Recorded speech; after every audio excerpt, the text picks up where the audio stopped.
Christian doctor who lost his job at the Department for Work and Pensions over his stance on transgender pronouns has been vindicated by the General Medical Council.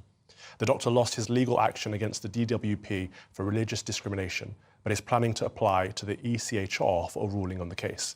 But the GMC recently found that his views do not constitute an issue requiring further GMC action being taken with a view to removing or restricting his registration. So joining me now to discuss this is the man himself, Dr. David Mackereth. Dr. Mackereth, thank you very much for joining us.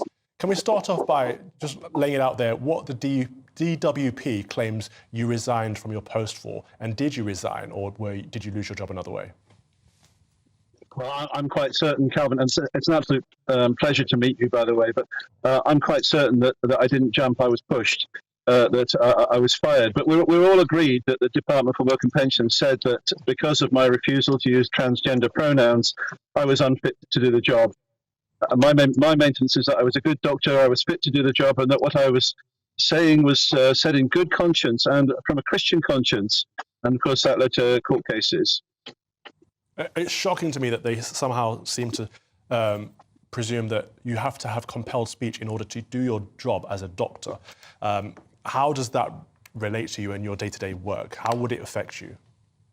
Well, again, the thing there was that they were prepared to say, for the sake of a single pronoun, that I wasn't really fit to work as a doctor. Now, in my previous work in accident and emergency and my subsequent work, we're saving people every day and their lives. And essentially, that's not even considered to be relevant compared to the fact that somebody might get the wrong pronoun at some point.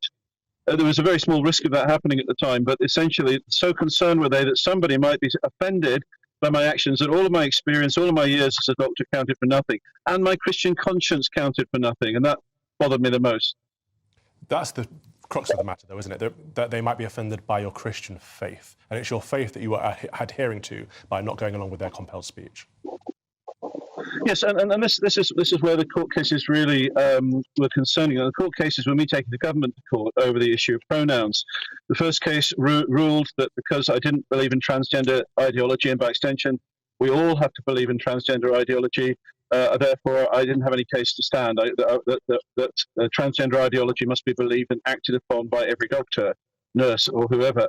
The second court case said, no, that was wrong. I'm entitled to be a Christian. I'm entitled to believe that it's a lie to use a transgender pronoun, and I'm entitled to say that I'm not going to. But they went on to say that the Equalities Act didn't protect me.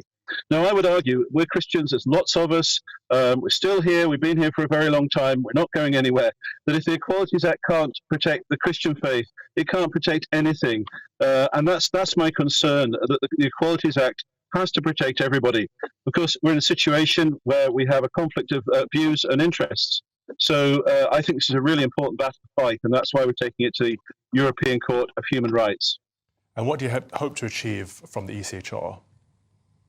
Well, I hope that the European Court of Human Rights, I'm going there with the Christian Legal Centre, and I'm hoping that they will say that you have a free conscience, you're free to believe, not necessarily what I believe, other people are able to believe what they believe, and I'm free to act as well, that nobody can compel me to speak in a certain way, that no one can compel me to do what I believe is fundamentally a lie.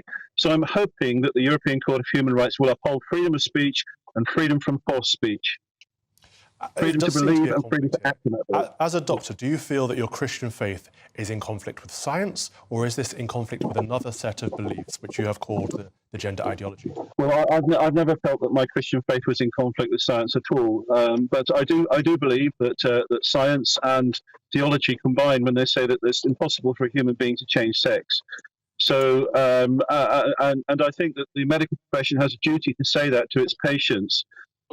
Sound medical care, proper medical care begins with truth. If we care about our patients, and most of the doctors I work with do, we can't start from a foundation which is not sustainable philosophically, logically, theologically, scientifically.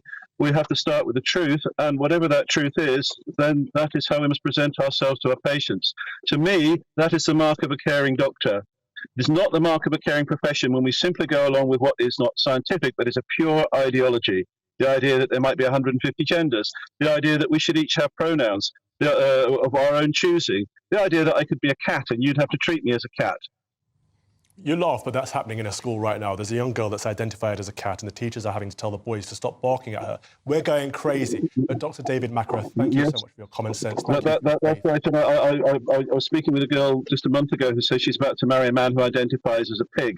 I just can't. Now, let's cut to the bone on this. Let's go right to the core of this and say this, that gender ideology combined with Build Back Better, WF, that sort of stuff, these things coming together, I believe, are causing our society to disintegrate.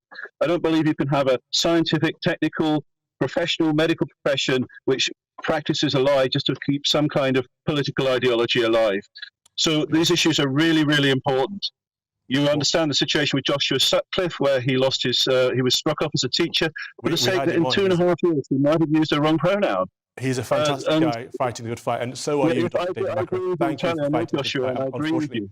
Time has come to an end, but thank you so much for what you're doing. You have my full support. God bless you.